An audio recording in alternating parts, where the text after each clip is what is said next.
Što mora imati jedna normalna kuća, bez obzira na to što je vani magla, mrakača i užas?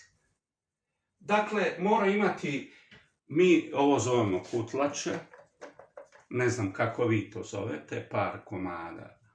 Ovo je demfalica za pire krumpir. Ovo tu je vadilica, vadilica za špaget. Ovo tu, malo sam jutros dekoncentriran, evo. Ovo tu je predivna rezačica za sir, a mi smo ljudi koji jedemo puno sira.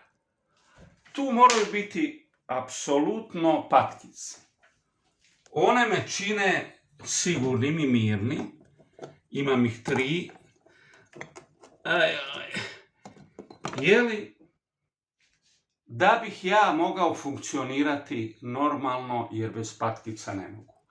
Ovo je velika patkica, rađena od terakote. Umjetničko djelo, jeli, rukom rađeno. Čak smo jedno vrijeme držali i rezervni ključ automobila. To mi je naime darovala punica. Vidite šta je s mojom punicom. Ja nju volim više nego što ona mene voli. I kad ja opatrnem, ona neće plakati. Ja bih plakao da ona opatrne prije mene, ali neće. Tako da kažem, ima moj prijatelj Ive Udović iz Pule priču. On ima 100 žena, djece, živio je nesolidno i tako dalje. Pa sam mu ja rekao, Ive, ja ću jedini plakati na tvom sprovodu. Šta je rekao Ive? Ma kaže, nemoj plakati, svi će reći da si bio pijan. Tako da, ljudi moji, nikad život nije normalan. Dakle, imate domaće stvari. Evo, keficu sam ovu zaboravio, ona je za čaše.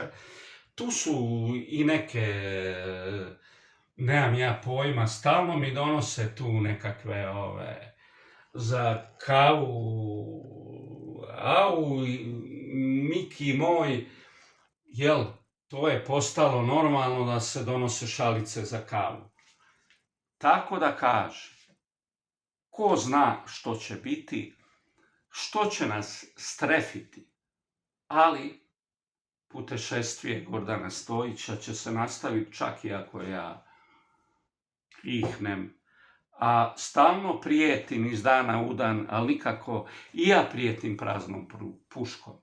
Nikako da odapnem pa da se svi uvesele, da svi piju, jedu i uživaju. Dakle, dame i gospodo, ovo je jedan normalan dom, mi se znalazimo kako možemo. Nemam pojma sad šta bi vam još pokazao, evo, za pranje suđa. To je to. Dame i gospodo, svi mi, obični ljudi, živimo taj naš bijednički, obični životić.